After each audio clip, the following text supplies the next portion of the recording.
the invisible root of social ignorance. There's a kind of pain that doesn't scream. It doesn't shatter glass, cause a scene, or leave visible marks on the body, but it lives in the silence of the rooms you walk into where no one lifts their eyes. It thrives in the absence of response to what you say, in the cold indifference that lingers even when you give your very best. It's the pain of being ignored, and little by little, it starts turning into a cruel doubt. Do I really exist to others? But what many don't realize is that this lack of response is in fact a response in itself. An invisible but brutal reflection of something that is, or has stopped, vibrating within you. Being ignored isn't just a matter of social status or appearance. It's an energetic failure, a disconnection between your presence and how others perceive it. When you don't create tension, don't evoke contrast, don't generate resonance, you fade away, even while present. Machiavelli, in The Prince, already sensed this, though in different words. He knew that being noticed wasn't about making noise, but about skillfully manipulating what others see. The secret isn't to scream for attention. It's knowing when to show yourself, and when to hide. It's appearing virtuous, even when you're not, because the world doesn't respond to your inner self. It reacts to the image you project with intention. That's where many lose their way, trying to be seen through the force of goodness, authenticity, transparency. But they forget that the world is ruled by symbols, by contrasts, by invisible tension. And the energy of the nice guy, the honest one, the spiritual seeker who just wants to do good, rarely generates that kind of quite the opposite. It dissolves into the background of the crowd because, as Titus Livius once said, fortune favors the prepared, not the pure of heart. Being good, on its own, isn't. Being light, without structure, can't hold weight. Because the modern world is encoded by archetypes of power, presence, of command. And if your internal frequency can't generate that code, if you depend on external validation to feel like you exist, your energy will be ignored for the simple reason that it threatens nothing, creates no tension, awakens nothing. And that's why spirituality sold in capsules of acceptance, gratitude, lightness, might actually be sabotaging what you most desire: to be seen, to be respected, to be remembered. Because deep down, vibrating humility without direction is like trying to light a lamp with no wire. The intention is beautiful, but it doesn't illuminate, it doesn't warm, and it doesn't move anyone. Today, let's rebuild that, not with ready-made formulas, but with philosophical laws that support a new vibrational field. Because being ignored is not fate, it's a symptom. And like every symptom, it can be reversed. With strategy, with presence, and with the silent truth of someone who no longer needs to prove themselves because they already know who they are. Invisible error, confusing acceptance with relevance. There's a kind of trap that is as subtle as it is destructive. It takes hold in men who were raised to please, to be kind, spiritually correct, emotionally accessible. Men who were told from an early age that being good was the path to being loved, respected, embraced. But what they find, after a lifetime of trying to get it right, is the cold silence of indifference. They are ignored, even when they do everything right. And that wounds more than any criticism ever could. This is the archetype of the spiritualized servant. A man who seeks acceptance like a beggar seeks bread. A man whose light was taught to shine only when others allow it. And in this desperate search to be accepted, he forgets to be relevant. He forgets that the world doesn't respect what is predictable, no matter how kind, because predictability, numb. It dissolves your presence. It extinguishes your power before you even walk into. Relevance is tension. It's contrast. It's impact. Acceptance, on the other hand, is negotiation. It's shaping yourself into what others expect, just to earn scraps of attention. And the man who lives in search of approval becomes a mirror without a frame. He reflects everything, but holds nothing. He is good, but no one follows him. He is fair, but no one listens. He is present, but no one feels his presence. We must understand there is a vast gap between being accepted and being remembered, between being liked and being needed, because what is merely liked can be replaced.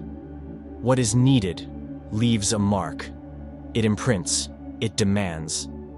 And that's where the turning point begins. When you stop trying to please and start vibrating what is non-negotiable within you. When your frequency no longer depends on others' smile, but on the silent respect it commands. The man who confuses acceptance with relevance becomes a slave to others' validation. He empties himself trying to meet expectation, and in the end, it's precisely because he is so good that he becomes invisible. Because goodness without tension, without boundaries, without presence, is perceived as weakness, as neediness. And the modern world, as cruel as it is, tramples whatever lacks definition. You don't need to stop, but you do need to stop being predictable. Because the predictable soul is the one that vibrates the least, and therefore is the first to be forgotten. The rule of controlled conflict. There's a kind of silence that isn't peace. It's the absence of friction. And where there is no friction, there is no presence. Many men mistake harmony for respect. They believe that if they avoid conflict, they will be seen as mature, balanced, wise. But the truth is, the constant absence of friction doesn't reveal wisdom. It reveals a lack of impact, and anything that doesn't make an impact vanishes from perception. Machiavelli, with his signature strategic coldness, once said, "It is safer to be feared than loved if you cannot be both." Not out of cruelty, but because he understood that respect is born from tension, from uncertainty, from the perception that within you lies something that won't bend, won't dissolve, won't accommodate, something that can confront if necessary, that can strike if provoked, not because it wants to, but because it's capable. Being a completely harmless man might seem noble, but it's a vibrational tragedy, because people only respond seriously to what can disturb their comfort zone. And when you become overly adaptable, always diplomatic, eternally understanding, you become too safe, too predictable, and everything predictable becomes invisible. This doesn't mean exploding. It doesn't mean being aggressive. It means mastering the art of controlled conflict, creating micro-ruptures, moments of subtle tension, small gestures that communicate, "I'm not like the others," a silence that carries weight, a gaze that doesn't flinch, a strategic pause in speech, a calm refusal of something everyone else accepts. This isn't rebellion. It's the imposition of definition. That light, almost imperceptible tension is what makes your presence vibrate on another level. Because human beings respect what can challenge them, not what merely agrees. When you stop trying to keep everything calm and start sustaining your difference without fear, people feel it, even if they don't understand it, and silent respect begins to emerge. Controlled conflict is the presence of the unexpected. It's the energy of someone who doesn't sell out easily, who knows who can smile, can also cut. That kind of presence no one ignores, because it disturbs, and anything that disturbs remains. The frequency of the invisible decision. There's a moment almost no one notices, a silent second, a fraction of time in which the decision has already been made, but you still believe you have a chance. It's the instant when someone, without saying a word, decides you are irrelevant, that your presence changes nothing, that your voice doesn't need to be heard, that your existence doesn't carry enough impact to be considered. It's in this subtle space that social ignorance is born, and by the time you realize it, it's too late. The human brain, wired for survival, filters out anything that doesn't trigger an emotional response. It's a machine built to disregard what doesn't threaten, excite, or surprise. And without knowing it, you might be vibrating at such a neutral, diluted, softened frequency that you slip right past this filter. Not for lack of value, but for lack of energetic tension. Your presence carries no charge, and other people's brains simply ignore. That's the cruel paradox. You try to be pleasant, balanced, positive, and by doing so consistently, you lose all the tension that gives shape to you. You become emotionally flat, socially neutral, spiritually dimmed. And the most painful part is that you won't see this decision being made. It's silent, invisible, almost always polite, but it kills. It kills your voice before it ever leaves your lips. This is where vibrational technique comes in, not as a gimmick, but as a realignment. Activating energetic tension doesn't require shouting or proving anything. It requires inner presence. It requires you to stop seeking permission to exist. It's when your silence begins to carry weight, when your posture speaks before your words, when your gestures don't ask for space, they claim it. This tension is an invisible field, a magnetism that doesn't depend on looks, money, or performance. It is born from the internal decision that you don't need validation, that you hold your frequency even in the face of disregard, that your presence carries a specific weight, and that is felt even if not understood. The decision to be ignored is not yours, but the vibration that provokes it is. And when you recalibrate that, everything changes, because the same silence that erased you yesterday begins to command respect today, not through force, but through the emotional impact that only the non-obvious is capable of generating. The danger of a softened frequency. There's a kind of softness that doesn't soothe. It weakens. A light that doesn't illuminate, but only dims its own structure. Men who dive into journeys of self-discovery, spirituality, and emotional healing often find themselves, without realizing it, diluting their strength in the name of lightness. As if true power lay in never disturbing, never creating tension, always being light, always welcoming, always peaceful. But there's a silent cost behind this. And that cost is the disappearance of presence, spirituality that doesn't recognize conflict, that denies shadow, that disregards the need for firmness, produces men too soft to be noticed. Men who smile in every situation, who forgive without discernment, who yield even when they should stand firm. And this kind of energy, though well-intentioned, cannot sustain vibrational definition. It doesn't leave a mark. It doesn't leave a trace, because contrast is what creates memory. And without contrast, you are forgotten. Excessive softness becomes invisibility. The man who never confronts is the man who never asserts. And what doesn't assert is neither feared, nor respected, nor remembered. Because our minds, by instinct, retain what triggers distinct emotional states. And constant lightness, when it becomes the rule, turns into social anesthesia. You stop disturbing, and therefore, you stop mattering. There must be shadow for the light to shine. There must be structure for lightness to soar. There must be firmness for compassion to be respected. Masculine energy must contain. It must define. It must create edges. And when those edges vanish in the name of a spirituality that only accepts the bright side, a man loses the density that makes him visible. This isn't about abandoning your light. It's about understanding that light without grounding only blinds itself. Contrast is what activates real vibration. It's what makes your presence unmistakable. And that's why softening your frequency too much may be, paradoxically, the very thing that makes you disappear. Because the world does not recognize what it doesn't feel. And to be felt requires tension, requires strength, requires structure, requires above all, contrast. How dopamine shapes your presence.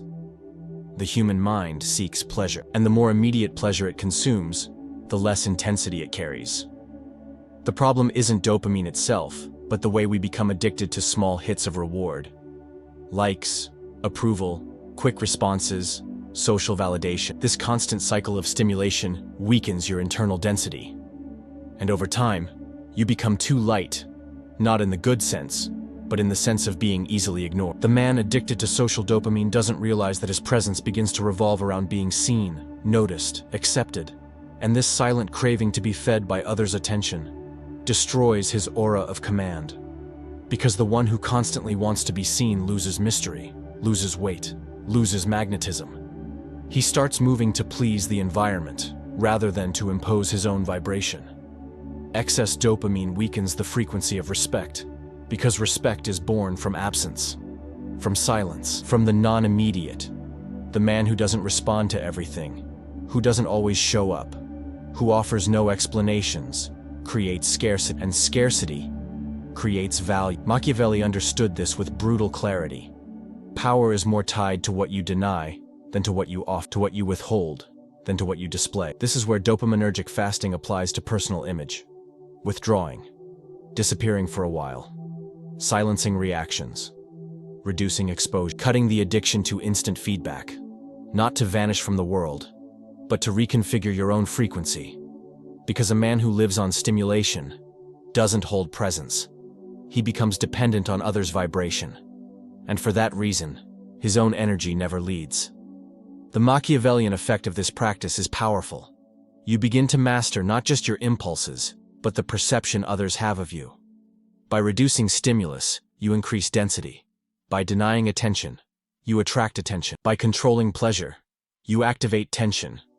And tension, as we've seen, is what generates presence. Recalibrating your dopamine is more than biological discipline.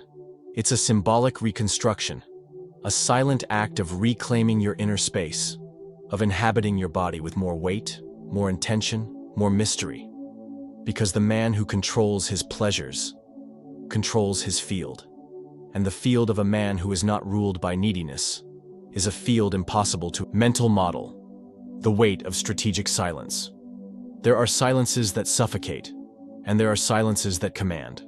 Most men have learned to use words as a form of defense, of explanation, of validation. They talk too much, justify everything, try to prove their worth through language. But respect rarely comes from what is said. It comes from what is felt. And silence, when used consciously, becomes a weapon of invisible, a magnetic field that compels others to pay attention, even if they don't know why. Over-explaining weakens you. Every time you try to convince someone of your goodness, your intention, your truth, you're unconsciously saying you need their permission to exist, and that dissolves your authority. Because presence imposes itself. It doesn't explain. It manifests before words. It's established in the body, the breath, the internal rhythm. Spiritual leaders, ancient masters, silent strategists, all understood this principle. They speak little. But when they do, they don't ask. They inform. They don't justify. They impose. They don't debate.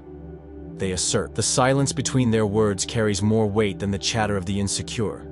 Because their silence is not absence, it's mastery, it's pure presence, vibration without noise.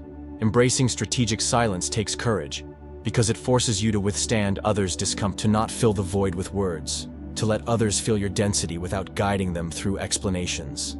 And in that space, respect is born. Because silence doesn't offer easy answers.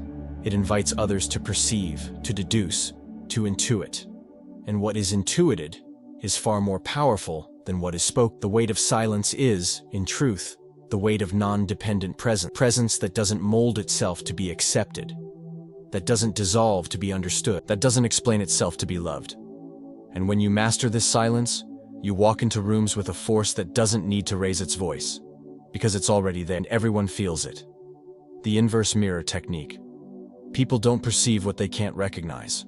And that's why they ignore anything they can't. Human mind works by association, by familiarity. When someone encounters an energy different from their own, something that doesn't follow the script, that doesn't react as expected, the brain goes on alert. And in that state, presence is perceived as something mysterious, intriguing, impossible to decode. That's what creates magnetism. And it's what many men lose when they try to be understandable all the time. The inverse mirror technique stems from a simple principle. Stop vibrating what others expect. Stop being decipherable. Stop reacting within conventional patterns. When you break the rhythm, when you respond with silence where they expected anxiety, with firmness where they expected sweetness, with distance where they expected explanations, you become unpredictable. And everything unpredictable is felt as power. Transmuting your energy to project internal authority requires a kind of presence that comes from within. It's not performance. It's realignment. You're not pretending to be something else. You're returning to yourself, to the center that doesn't react on impulse, to the foundation that doesn't need to be understood. And in that foundation, you begin to become something that cannot be mirrored. And for that very reason, it cannot be ignored. The archetype of the invisible king lives in this. He doesn't need to be at the center. He doesn't need to be the loudest or the most praised. His strength lies in the awareness that he is the reference, even when no one names him. Because his energy doesn't conform, it imposes a field. And that field, though invisible, alters everything around. The symbolic power of the unspoken threat. There's a kind of respect that doesn't come from visible strength, but from the silent possibility of strength. The threat doesn't need to be spoken. It vibrates, it suggests, it lingers in the air like an unanswered question. How far could this man? And it's this kind of ambiguity that generates presence, because the human mind respects what it cannot measure. The psychological tension of uncertainty is one of the oldest tools of power. Ancient generals knew this. Spiritual leaders, social manipulators, cold strategists, all understood that mystery imposes more than shouting ever could. The lack of clarity creates vigilance, and whoever awakens vigilance has already won. This symbolic threat has nothing to do with violence. It has to do with the ability to maintain unspoken boundaries, invisible frontiers, a gaze that doesn't flinch, a silence that doesn't yield, a presence that suggests depth. This triggers a constant state of alertness in others, because you become the anomaly, and everything that breaks the pattern is feared, respected, and above all, remember. This is the vibrational paradox, the vague that imposes, the shadow that commands, the silence that and that's where your energy ceases to be just physical presence and becomes an idea that lingers even after you've left the room. Why being the nice guy destroys your frequency. Kindness is not the same as weakness, but kindness without structure is. The man who gives too much, who seeks acceptance at any cost, who avoids all conflict in the name of peace, doesn't realize he's becoming energetically repulsive. Because there's something in us that rejects over-offering, that distrusts anything with no boundaries, that disrespects what always says yes. The energy of the nice guy is, in truth, the energy of someone desperate for validation. He gives too much. He explains too much. He understands everything. He forgives everything. And because of that, his presence loses definition, loses form, loses impact. Because too much light without shadow doesn't touch. It doesn't penetrate. It doesn't leave a mark. It becomes white noise. And white noise, no one hears. Modulating your giving is essential. This isn't about hardening your heart. It's about recalibrating your offer, about understanding that the value of what you give depends on the weight of what you withhold. That love is only perceived as strong when it comes from someone who is also capable of saying no, of stepping back, of disappearing. Because what is scarce has value. Being good to everyone doesn't make you respected. It makes you predictable. And predictability is the poison of presence. You can keep your spiritual essence, your light, your sensitivity, but you must learn to vibrate it with boundaries, with intention, with distance. Because the man who gives himself too much ends up being discarded just as easily. The reconstruction of the masculine aura, masculine energy, when integrated, doesn't fill space. It defines it, it outlines it, it structures it. Unlike the energy that seeks to please, to accommodate, to adapt, the energy of the fully embodied masculine imposes a field around it, a field of presence, of silence, of direction. And it is this field that rebuilds the aura of a man who was once reconstructing this aura doesn't require becoming someone new. It requires returning to what was forgotten, to the archetype of the man who doesn't beg, doesn't react, doesn't chase attention, but who stands firm, who occupies space, who holds his ground. And for that, there is a process. The cycle of imposing withdrawal. Imposing withdrawal is not escape. It is recalibration. It is disappearing to gather strength. Silencing to restore definition. Withholding to reclaim value. This cycle changes your vibration from the inside out. Because a man who has learned to retreat with power will never again be treated as an accessory. Trying to radiate light without first embodying structure is like trying to build a tower without a foundation. It may rise, but it won't hold. And presence without support collapses at the slightest push. That's why the reconstruction of the masculine aura begins with a silent choice. To stop being shaped and return to being formed. The unerasable present. The pain of being ignored isn't just social. It's vibrational.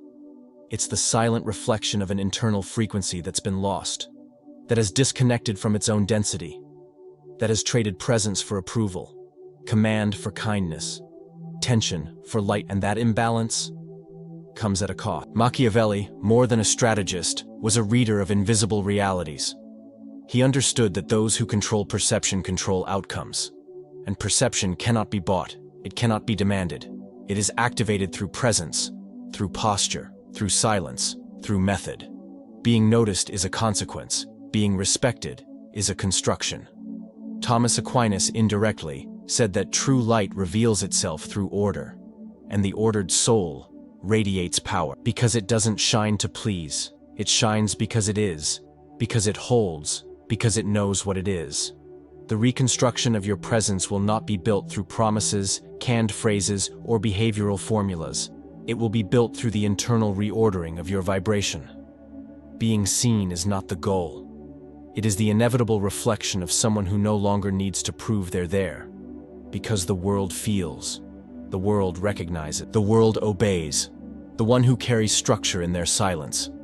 And that structure, once it is activated, can never be ignored again, because real presence never fades.